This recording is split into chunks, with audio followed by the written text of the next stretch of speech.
안녕하십니까. 시청자 여러분, 그리고 구독자 여러분, 이성주의 시대 논평입니다. 여러분, 한국 정치판이 막말로 얼룩지고 있습니다. 가히 어록에 남을 만한 부끄러운 막말이 하루가 멀다 하고 쏟아지고 있습니다. 정치인들이 내뱉은 막말이 팬덤 정치, 집도끼만 바라보기 때문이라는 분석도 있지만 저는 애초부터 정치를 할 자격도 없는 이들이 정치를 한다고 설치기 때문에 막말 정치판이 된 것이라고 생각합니다.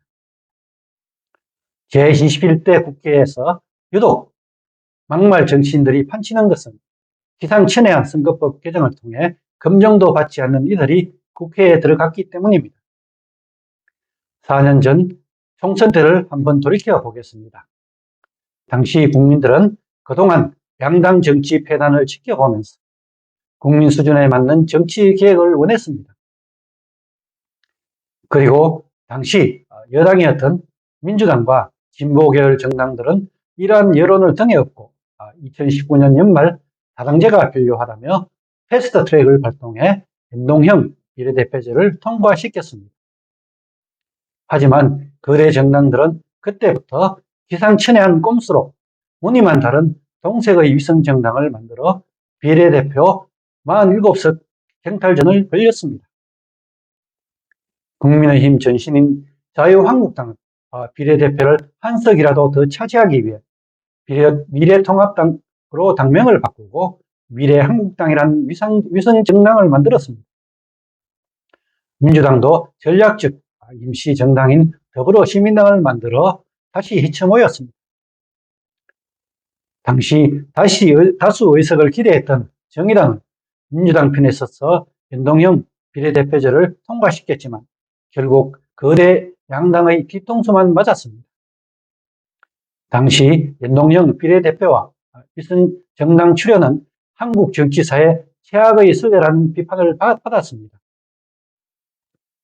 제가 4년 전 선거판을 다시 꺼낸 것은 지금 한국 정치판에서 국민을 무시하는 수준 이하의 막말을 일삼는 정치인들이 검증도 없이 온갖 편법을 만들어 국회의원 배치를 너무 쉽게 달았기 때문이라고 생각합니다.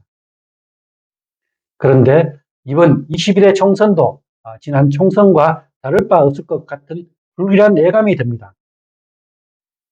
최근 국회 정치개혁특별위원회가 4개월여 만에 열려 선거법 개정을 다뤘지만 여야 간 상반된 입장만 보이며 끝났습니다. 국힘과 민주당은 비례대표 선출 방식, 위성정당 방지법 처리를 놓고 다시 부딪혔습니다. 두 정당의 대치 상황을 보면 갈수록 서로의 이득만 따지기 때문에 심도 있는 국민의 민심을 담은 선거법 개정이 이루어질지 의문입니다.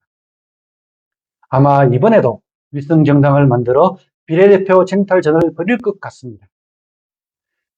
현재 선거제로 총선이 치러진다면 법적 피의자, 막말로 분란을 일으킨 의원, 국민의 공무원을 사고 있는 이들이 새로운 정당 속에서 비례대표로 국회를 노릴지도 모르겠습니다. 그리고 다시 같은 패거리끼리 모여 정치를 할 것입니다. 국민에게 혐오감만 준 정치는 지난 4년으로 끝내야 합니다. 편가르기 극단의 정치는 더 이상 용납되어서는 안 될 것입니다.